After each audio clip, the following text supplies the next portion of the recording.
کوئٹہ میں سانحہ زیارت کے شہداء کے لواحقین کا دھرنا چوتھے روز بھی جاری ہے۔ حکومت اور دھرنا کمیٹی کے درمیان مذاکرات میں پیش رفت سامنے آئی ہے۔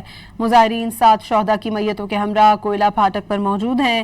لواحقین نے مطالبات کی منظوری تک تدفین نہ کرنے کے عزم کا اعادہ کیا ہے۔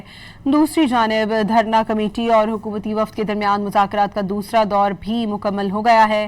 معاون برائے داخلہ حکومت بلوچستان بابر یوسفزئی کے مطابق مذاکرات میں ابتدائی پیش رفت سامنے آئی ہے اور حکومتی وفد نے سانحہ زیارت کی تحقیقات کے لیے جوڈیشل کمیشن کے قیام کی یقین دہانی کرائی ہے۔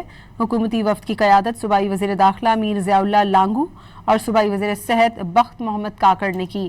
میر ضیاء اللہ لانگو نے کہا کہ بلوچستان کے مختلف اضلاع میں دہشت گردی کے خلاف آپریشن جاری ہے اور حکومت شہداء کے لواحقین کو تنہا نہیں چھوڑے گی۔